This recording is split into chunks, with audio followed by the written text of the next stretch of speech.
আকাশবাণী কলকাতা স্থানীয় সংবাদ পড়ছি অনিন্দ্য চট্টোপাধ্যায়। দিল্লির যন্তর মন্তর থেকে ছড়িয়ে পড়া ছাত্র আন্দোলন নিয়ে মধ্যপ্রদেশ, মহারাষ্ট্র, বিহার, কেরালা, উত্তরপ্রদেশ, আসাম ও পশ্চিমবঙ্গ সহ বিভিন্ন রাজ্যের মুখ্য সচিবদের নোটিশ জারি করেছে সুপ্রিম কোর্ট। প্রধান বিচারপতি সূর্যকান্ত, বিচারপতি জয়মাল্য বাগচি ও বিচারপতি ভি মোহনার বেঞ্চ অন্তর্বর্তীকালীন নির্দেশে জানিয়েছেন, বিক্ষোভ সংক্রান্ত সমস্ত সিসিটিভি, ড্রোন ও বডি ক্যাম ফুটেজ এবং ওয়্যারলেসের তথ্য সংরক্ষণ করতে হবে। বিক্ষোভকারীদের ডিজিটাল তথ্য সংরক্ষণ করার পাশাপাশি তা জনসমক্ষে প্রকাশ না করারও নির্দেশ দিয়েছে শীর্ষ আদালত। আদালত আরও বলেছে, যেসব শিক্ষার্থী বিক্ষোভ করেছে তাদের বিরুদ্ধে কোনো দমনমূলক ব্যবস্থা নেওয়া যাবে না। শীর্ষ আদালতের নির্দেশ, ছাত্র বিক্ষোভে গ্রেপ্তার হওয়া 18 বছরের কম বয়সী শিক্ষার্থীদের যাদের কোনো অপরাধের রেকর্ড নেই, সব রাজ্যকে তাদের মুক্তি দিতে হবে। জমি দুর্নীতি মামলায় কলকাতা হাইকোর্ট অতীন ঘোষ ও তার পরিবারকে রক্ষা কবচ দিয়েছে। আগামী 14 আগস্ট পর্যন্ত অতীন ঘোষ ও তার মেয়ের বিরুদ্ধে কোনো কড়া পদক্ষেপ করা যাবে না বলে আদালত স্পষ্ট জানিয়েছে। আগামী 10 আগস্ট বিচারপতি তীর্থঙ্কর ঘোষের এজলাসে ফের এই মামলার শুনানি। উল্লেখ্য, এক হোটেল ব্যবসায়ী সম্পত্তি দখলের অভিযোগে প্রগতি ময়দান ও বিধাননগর থানায় অভিযোগ দায়ের করা হয় কলকাতা পুরসভার ডেপুটি মেয়র অতীন ঘোষ ও তার মেয়ে এবং জামাইয়ের বিরুদ্ধে। তোলাবাজির অভিযোগে কলকাতা পুর নিগমের 67 নম্বর ওয়ার্ডের কাউন্সিলর বিজনলাল মুখোপাধ্যায়ের ছেলে সম্রাট মুখোপাধ্যায়কে গ্রেফতার করেছে কসবা থানার পুলিশ। তার বিরুদ্ধে এক প্রমোটারের কাছ থেকে প্রায় 34 লক্ষ টাকা নেওয়ার অভিযোগ রয়েছে। উল্লেখ্য, গত 18 জুলাই তার বিরুদ্ধে প্রথম অভিযোগ দায়ের করা হয়। মামলা হয়েছে অস্ত্র আইনেও। কোচবিহারের দিনহাটা 2 নম্বর ব্লকের তৃণমূল কংগ্রেস পরিচালিত নাজিরহাট 2 গ্রাম পঞ্চায়েতের প্রধান পম্পা রায় বর্মন ইস্তফা দিয়েছেন। সাহেবগঞ্জে গতকাল ব্লক অফিসে গিয়ে বিডিও লামু ওয়াই ওয়াংদির হাতে নিজের পদত্যাগপত্র জমা দেন তিনি। মাদক পাচার রোধে পুরুলিয়া জেলা পুলিশ এক বড় সাফল্য লাভ করেছে। মফস্বল থানার পুরুলিয়া রাঁচি হাইরোড এলাকার 3টি গাড়ি থেকে উদ্ধার হয়েছে 322 কিলোগ্রাম গাঁজা। 7 অভিযুক্তকে গ্রেপ্তার করেছে পুলিশ। বাজেয়াপ্ত করা হয়েছে তাদের 10টি মোবাইল ফোন এবং ওই 3টি গাড়িও। মুর্শিদাবাদের ভারত বাংলাদেশ আন্তর্জাতিক সীমান্ত লাগোয়া লালগোলায় গতকাল 3 কোটি টাকা মূল্যের 5 কেজি মাদক বাজেয়াপ্ত করেছে পুলিশ। গ্রেপ্তার 2 জন। অন্যদিকে অপর এক মামলায় আসানসোল দুর্গাপুর কমিশনারেটের আধিকারিকরা মঞ্জুর আলী ও সাদ্দাম হোসেন নামে 2 মাদক কারবারিকে গ্রেপ্তার করেছে। মুখ্যমন্ত্রীর ডু ইট নাও মন্তব্যের পরে মুর্শিদাবাদের সীমান্তবর্তী এলাকায় মাদক পাচার বন্ধে তৎপরতা বাড়িয়েছে পুলিশ। এদিকে গতকাল বাংলাদেশে পাচার করার সময় 3 কোটি টাকারও বেশি মূল্যের 3 কেজি 164 গ্রাম হেরোইন উদ্ধার করেছে লালগোলা থানার পুলিশ। গ্রেপ্তার করা হয়েছে নিমাই সরকার ওরফে অজয় এবং মোমিন শেখ নামের 2 কারবারিকে। বর্ধমান থানার পুলিশ জেলার গোদা এলাকা থেকে 3 গাঁজা কারবারিকে গ্রেপ্তার করেছে। ধৃতদের কাছ থেকে 16 কেজি 338 গ্রাম গাঁজা উদ্ধার হয়েছে। ধৃত শেখ আজম, মোহাম্মদ রামিজ রাজা ও প্রদীপ্ত কুমার মুখী ওড়িশার বাসিন্দা। নন্দীগ্রাম থেকে কলকাতা পর্যন্ত সরকারি বাস পরিষেবার সূচনা হয়েছে আজ। উদ্বোধনী অনুষ্ঠানে উপস্থিত ছিলেন রাজ্যের সেচ মন্ত্রী অরূপ কুমার দাস, রামনগরের বিধায়ক চন্দ্রশেখর মণ্ডল সহ প্রশাসনিক আধিকারিক ও স্থানীয় জনপ্রতিনিধিরা। হুগলির উত্তরপাড়ার ধর্মতলা 5 নম্বর ইটখোলার গঙ্গার পাড় থেকে এক শ্রমিকের রক্তাক্ত মৃতদেহ উদ্ধার হয়েছে। ছোট্টু নামের ওই শ্রমিক রাজস্থানের বাসিন্দা বলে স্থানীয়দের দাবি। 2019 সাল থেকে সে এবং তার ভাই 5 নম্বর ইটখোলায় শ্রমিকের কাজ করত। অস্বাভাবিক মৃত্যুর মামলা রুজু করে পুলিশ এই ঘটনার তদন্ত করছে। জলপাইগুড়ির মাল ব্লকের বাগরাকোট গ্রাম পঞ্চায়েতের ওয়াসাবাড়ি এলাকায় 17 নম্বর জাতীয় সড়কে গভীর রাতে এক পথ দুর্ঘটনায় মৃত্যু হয়েছে বিকাশ বিশ্বকর্মা নামের বছর 46-এর এক স্কুল শিক্ষকের। তিনি বাগডোগরা সরকারি বিদ্যালয়ের শিক্ষক ছিলেন বলে খবর। আহত হয়েছেন নেপালি চলচ্চিত্র পরিচালক উদীপ থাপা সহ আরও 3 জন। দুর্ঘটনার কারণ খতিয়ে দেখতে তদন্ত শুরু করেছে মালবাজার থানার পুলিশ। উত্তর 24 পরগনার নীলগঞ্জ পুলিশ ফাঁড়িতে উদ্ধার হওয়া বিপুল পরিমাণ বাজি ও বারুদে আজ সকালে হঠাৎ বিস্ফোরণের ঘটনায় এলাকায় ব্যাপক চাঞ্চল্য আতঙ্ক ছড়িয়েছে। উল্লেখ্য, 2 দিন আগে নীলগঞ্জের নারায়ণপুর এলাকা থেকে বিপুল পরিমাণ বাজি ও বারুদ উদ্ধার করে পুলিশ। উদ্ধার হওয়া সামগ্রীগুলি নিষ্ক্রিয় না করেই পুলিশ ফাঁড়ি সংলগ্ন গোডাউনে রাখা হয়েছিল বলে স্থানীয়দের অভিযোগ। আধুনিক প্রযুক্তির সাহায্যে মানুষ হাতি সংঘাত এড়াতে সফলতা পেল আলিপুরদুয়ার জেলার জলদাপাড়া বন বিভাগ। বন দফতর সূত্রে খবর, গতকাল রাতে জলদাপাড়া কন্ট্রোল রুমের এআই সার্ভেলেন্স সিস্টেমের সাহায্যে গ্রামমুখী একটি হাতির পালকে দ্রুত নিয়ন্ত্রণে আনেন বনকর্মীরা। বন দফতরের দাবি, প্রযুক্তি ও বনকর্মীদের তৎপরতার সমন্বয়ে বন্যপ্রাণ ও মানুষের নিরাপত্তা আরও জোরদার হচ্ছে। পাশাপাশি সংঘাত এড়াতে জলদাপাড়া জঙ্গল ঘেরা এলাকায় লাগানো হয়েছে ক্যামেরা।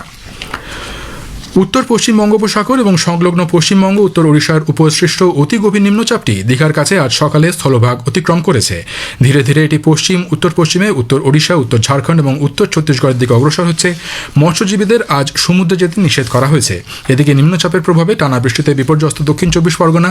রবিবার রাত থেকেই জেলার বিভিন্ন প্রান্তে দফায় দফায় ভারী বৃষ্টি চলছে। এরই মধ্যে নামখানার মৌসুনী গ্রাম পঞ্চায়েতের পয়লাঘেরি এলাকায় চিনাই নদীর বাঁধের বেড়া ও মান্নার ঘাট সংলগ্ন দুটি জায়গায় ধস নেমেছে। সাগর ব্লক প্রশাসনের পক্ষ থেকে গঙ্গাসাগর সমুদ্র তটে মাইকে প্রচার চালানো হচ্ছে। নিরাপদ স্থানে সাগর স্নান করার কথা বলা হয়েছে। দুর্যোগের কারণে বন্ধ রয়েছে সুন্দরবনের নামখানা ও সাগরের বেনুবনের মধ্যে ফেরি পরিষেবা। একটানা বৃষ্টিপাতে জলমগ্ন পশ্চিম মেদিনীপুরের কেশিয়ারি ব্লকের বিভিন্ন এলাকা। খড়গপুর কেশিয়ারি রাজ্য সড়ক জলের তলায়। এই রাস্তার লেঙ্গামারা পোল এলাকায় হাঁটু সমান জল। ঝুঁকি এড়াতে প্রশাসনের পক্ষ থেকে রাস্তাটিতে গাড়ি চলাচল বন্ধ করে দেওয়া হয়েছে। স্থানীয় সংবাদ শেষ হলো। আকাশবাণী খবর পড়ছি চঞ্চল ভট্টাচার্য। প্রথমে বিশেষ খবর। নিট পরীক্ষা নিয়ে পড়ুয়াদের প্রতিবাদ আন্দোলনের সময় পুলিশি বাড়াবাড়ির অভিযোগে বিরোধীদের তুমুল হরিহট্টগোলের কারণে সংসদের উভয় সভার অধিবেশন বেলা 2টো পর্যন্ত মুলতবি হয়ে গেছে। বিহার ও আসাম সরকার নিট ইউজি পরীক্ষায় অনিয়মের অভিযোগে বিক্ষোভ আন্দোলনে অংশগ্রহণকারীদের উপর থেকে মামলা প্রত্যাহারের সিদ্ধান্ত নিয়েছে। সংসদে এনডিএ জোটের সাপ্তাহিক মঙ্গল মিলন বৈঠকে প্রধানমন্ত্রী, স্বরাষ্ট্রমন্ত্রী সহ তৃণমূল কংগ্রেস থেকে বেরিয়ে আসা সাংসদদের নিয়ে তৈরি নতুন দলের সদস্যরা উপস্থিত ছিলেন। হিমাচল প্রদেশের চাম্বা জেলায় সড়ক দুর্ঘটনায় এক শিশুসহ 5 জনের মৃত্যু হয়েছে। গ্লাসগো কমনওয়েলথ ক্রীড়া প্রতিযোগিতায় ভারতের প্যারা অ্যাথলেট শর্মিলা ধানকার মহিলাদের শট পাটে সোনা জিতেছেন। আসছি বিস্তারিত খবরে। নিট নিয়ে পরীক্ষার্থীদের প্রতিবাদ আন্দোলনের সময় পুলিশি বাড়াবাড়ির অভিযোগের বিরোধীদের তুমুল হই হট্টগোলের কারণে সংসদের উভয় সভার অধিবেশন বেলা 2টো পর্যন্ত মুলতবি হয়ে গেছে। আজ বেলা 11টায় লোকসভার অধিবেশন শুরু হলে অধ্যক্ষ ওম বিড়লা 23তম কমনওয়েলথ গেমসের সোনা জয়ের জন্য প্যারা অ্যাথলিট শর্মিলা ধানকারকে অভিনন্দন জানান। রূপো জয়ের জন্য সর্বেশ কুশারি, ভাল্লুরি অজয় বাবু ও জ্ঞানেশ্বরী যাদবকে এবং ব্রোঞ্জ পদক জয়ের জন্য শিল্পা শায়লা এবং বৃন্দারানী দেবীকে তিনি অভিনন্দন জানান। কানাডায় জুনিয়র স্কোয়াশ চ্যাম্পিয়নশিপে বিজয়ী হওয়ার কারণে অনাহত সিংকেও তিনি অভিনন্দন জানিয়েছেন। 23वें राष्ट्रमंडल खेलों में भारत के पैरा खिलाड़ी सुश्री शर्मिला धड़कड़ ने स्वर्ण पदक व सुश्री शिल्पा के शायल ने कांस्य पदक जीता है। श्री सर्वेश कुमार सारे, श्री वलूरी अजय बाबू, सुश्री ज्ञानेश्वरी यादव ने रजत पदक एवं सुश्री बिंदिया रानी देवी ने कांस्य पदक जीतकर इस प्रतियोगिता में भारत का गौरव बढ़ाया है। सभी खिलाड़ियों को उनके योगदान के लिए हार्दिक बधाई देता हूँ। এরপর শ্রী বিড়লা প্রশ্নোত্তর পর্ব শুরু করতে চাইলে বিরোধী সদস্যরা উঠে দাঁড়িয়ে ছাত্রছাত্রীদের ওপর পুলিশি তৎপরতার অভিযোগ নিয়ে স্লোগান দেওয়া শুরু করেন। অধ্যক্ষ আরও বলেন, সভা সুষ্ঠুভাবে চলতে দেওয়া এবং সরকারি পরীক্ষায় অসাধু উপায় অবলম্বন আটকাতে 2026-এর সংশ্লিষ্ট সংশোধনী বিল নিয়ে অর্থপূর্ণ আলোচনা হওয়া উচিত। শ্রী বিড়লা সরকার এবং বিরোধী উভয় পক্ষকেই সহমতে পৌঁছে বিল নিয়ে আলোচনা শুরু করতে বলেন। যতই গুরুত্বপূর্ণ বিষয় হোক না কেন প্রশ্নোত্তর পর্বে বাধা সৃষ্টি করা উচিত নয় বলে অধ্যক্ষ মন্তব্য করে বলেন, সংসদ হলো আলাপ আলোচনার জায়গা এবং গোটা দেশেই এই সদর্থক বার্তা পৌঁছে দেওয়া উচিত। বিহার ও আসাম সরকার নিট ইউজি পরীক্ষায় অনিয়মের অভিযোগে বিক্ষোভ আন্দোলনে অংশগ্রহণকারীদের ওপর থেকে মামলা প্রত্যাহারের সিদ্ধান্ত নিয়েছে। তাদের বিরুদ্ধে আপাতত কোনো আইনি ব্যবস্থা গ্রহণ করা হবে না বলেও জানা গেছে।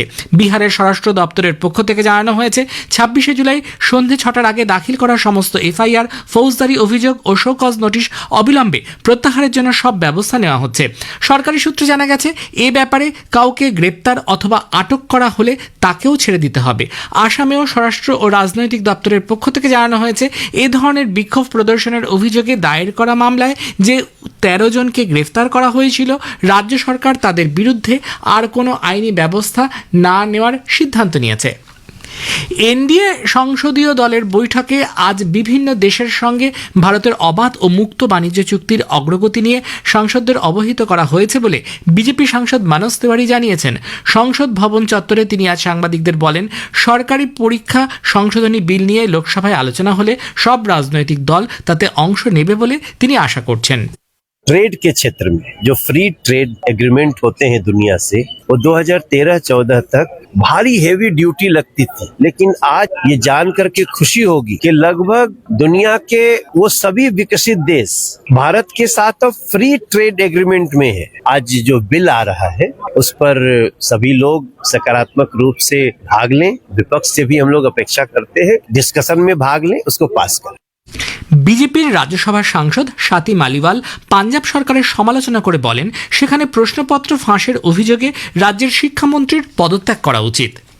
প্রধানমন্ত্রী নরেন্দ্র মোদী আজ আসামের সাংসদদের সঙ্গে রাজ্যের বন্যা পরিস্থিতি নিয়ে আলোচনা করেছেন। সামাজিক মাধ্যমে একথা জানিয়ে শ্রী মোদী বলেছেন, দুর্গতদের সাহায্যের জন্য কেন্দ্র আসাম সরকারের সঙ্গে ঘনিষ্ঠভাবে কাজ করে চলেছে, সকলে যাতে নিরাপদে এবং সুস্থ থাকেন তিনি সে প্রার্থনাও করেন। এ খবর প্রচারিত হচ্ছে আকাশবাণী থেকে। সংসদ ভবনে জাতীয় গণতান্ত্রিক জোট ন্যাশনাল ডেমোক্রেটিক অ্যালায়েন্স এনডিএর সংসদীয় দলের সাপ্তাহিক কৌশল নির্ধারণী বৈঠক মঙ্গল মিলন আজ অনুষ্ঠিত হয়। এই বৈঠকে প্রধানমন্ত্রী নরেন্দ্র মোদী, কেন্দ্রীয় স্বরাষ্ট্রমন্ত্রী অমিত শাহ, প্রতিরক্ষামন্ত্রী রাজনাথ সিং সহ অন্যান্য নেতারা উপস্থিত ছিলেন। জোটের ঐক্য প্রদর্শনের লক্ষ্যে সংসদ অধিবেশন চলাকালীন প্রতি মঙ্গলবার প্রথাগতভাবে এই বৈঠকের আয়োজন করা হয়। তৃণমূল কংগ্রেস থেকে বেরিয়ে আসা সাংসদদের নিয়ে গঠিত নতুন দল Nationalist Citizens Party of India NCPI এর সদস্যরাও এই জোটের বৈঠকে যোগ দেন। এর আগের বৈঠকটি হয় 21 তারিখে। ওই বৈঠকে প্রধানমন্ত্রী সারা দেশে ভবিষ্যতে যে পরীক্ষাগুলি হবে সেগুলির প্রশ্নপত্র ফাঁস আটকাতে সংশ্লিষ্ট সকলের সমন্বিত উদ্যোগের আহ্বান জানান। পাশাপাশি সাম্প্রতিক নিট পরীক্ষায় প্রশ্নপত্র ফাঁসের ঘটনায় জড়িতদের বিরুদ্ধে কঠোর ব্যবস্থা গ্রহণ এবং দেশের যুব সমাজের স্বার্থ সুরক্ষায় সরকারের দৃঢ় অঙ্গীকারের কথাও প্রধানমন্ত্রী বলেন। অমৃতসরে আজ শ্রী গুরু রামদাসজি আন্তর্জাতিক বিমানবন্দরে air India easy connect hub and spoke মডেলের সূচনার মাধ্যমে পাঞ্জাব, উত্তর আমেরিকা, ইউরোপ এবং অস্ট্রেলিয়ার 27টি আন্তর্জাতিক গন্তব্যের সঙ্গে যুক্ত হল।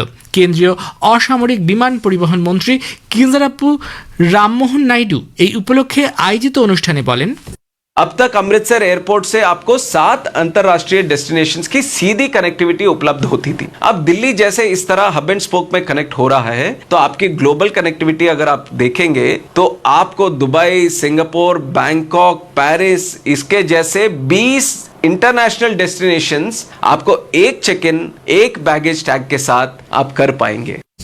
অমৃতসর থেকে প্রতিদিন 2টি ইজি কানেক্ট বিমান চালু হলো। এয়ার ইন্ডিয়ার এই উড়ানগুলিতে যাত্রীদের নির্বিঘ্ন যাত্রার জন্য যাত্রা শুরুর আগে ও ট্রানজিট সংক্রান্ত কিছু প্রক্রিয়া সম্পন্ন করতে হবে। এর মধ্যে ভারতীয় নাগরিকদের জন্য ডিজিযাত্রার নিবন্ধন বাধ্যতামূলক। দেশের খেলনা শিল্পকে বিশ্বমানের করে তোলা এবং দেশীয় উৎপাদনকে উৎসাহিত করতে কেন্দ্রীয় সরকার জাতীয় খেলনা পরিকল্পনা বাস্তবায়নের কাজ এগিয়ে নিয়ে চলেছে। সরকারের উদ্যোগে বিভিন্ন মন্ত্রক, শিল্প সংস্থা, শিক্ষা প্রতিষ্ঠান ও স্টার্টআপগুলির মধ্যে সমন্বয় জোরদার করা হচ্ছে। একটি প্রতিবেদন। কেন্দ্রীয় সরকারের জাতীয় খেলনা কর্মপরিকল্পনা বা national action plan for toys এর লক্ষ্যই হল ভারতকে একটি বৈশ্বিক খেলনা উৎপাদন কেন্দ্র হিসেবে গড়ে তোলা এবং পাশাপাশি শিশুদের জন্য নিরাপদ, মানসম্পন্ন এবং শিক্ষামূলক খেলনার উৎপাদন বৃদ্ধি করা।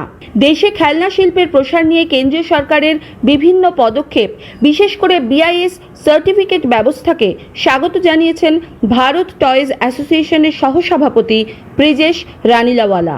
যদি লোকালি প্রডিউস কস্টলি হয় ইম্পোর্ট থেকে, তো ওরা এখানে কেমনি তৈরি করবে আর কেমনি বিক্রি করবে আর কাকে বিক্রি করবে। To make people aware government BIS certificate introduce করলো যাতে সব খেলনাগুলো একই পরিমাণে বিক্রি হয়। যেই মুহূর্তে এটা করা হলো সেই মুহূর্তেই আমাদের লোকাল প্রোডাক্টটা সস্তা হয়ে গেল। এই জিনিসটাই পাবলিককে অ্যাওয়্যার করানো গভর্নমেন্টের উদ্দেশ্য কি ভাই আর local is always good, the best and the best price. Kashfir Nahar, Akashvani সংবাদ, কলকাতা। হিমাচল প্রদেশের চাম্বা জেলায় ডালহৌসি মহকুমার লাহাড এলাকায় গাড়ি দুর্ঘটনায় 3 মাসের এক শিশুসহ 5 জনের মৃত্যু হয়েছে।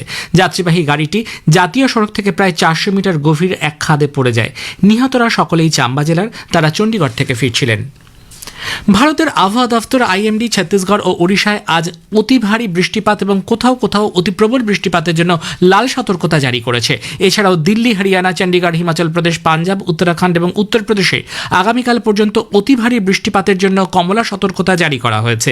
আগামী দুদিন উত্তর পূর্ব ভারত, বিহার, ছত্তিশগড়, কর্ণাটক, কোঙ্কণ, গোয়া, গুজরাট ও পশ্চিমবঙ্গ এবং বিদর্ভের বিভিন্ন অংশে ভারী বৃষ্টিপাত অব্যাহত থাকবে। গ্লাসগো কমনওয়েলথ ক্রীড়া প্রতিযোগিতায় ভারতের প্যারা অ্যাথলেট শর্মিলা ধানকার মহিলাদের শটপাটে সোনা জিতেছেন। শর্মিলা কমনওয়েলথ গেমসে ভারতের প্রথম প্যারা অ্যাথলেটিক্স স্বর্ণপদক বিজয়ী হওয়ার গৌরব অর্জন করলেন। এর ফলে এই প্রতিযোগিতায় প্যারা অ্যাথলেটিক্স ইভেন্টে পদক জয়ের জন্য ভারতের 20 বছরের অপেক্ষার অবসান ঘটল। শেষে বিশেষ খবর আরও একবার, নিট পরীক্ষা নিয়ে পড়ুয়াদের প্রতিবাদ আন্দোলনের সময় পুলিশি বাড়াবাড়ির অভিযোগে বিরোধীদের তুমুল হই হট্টগোলের কারণে সংসদের উভয় সভার অধিবেশন বেলা 2টো পর্যন্ত মুলতবি হয়ে গেছে। বিহার ও আসাম সরকার নিট ইউজি পরীক্ষায় অনিয়মের অভিযোগে বিক্ষোভ আন্দোলনে অংশগ্রহণকারীদের ওপর থেকে মামলা প্রত্যাহারের সিদ্ধান্ত নিয়েছে। খবর শেষ হলো।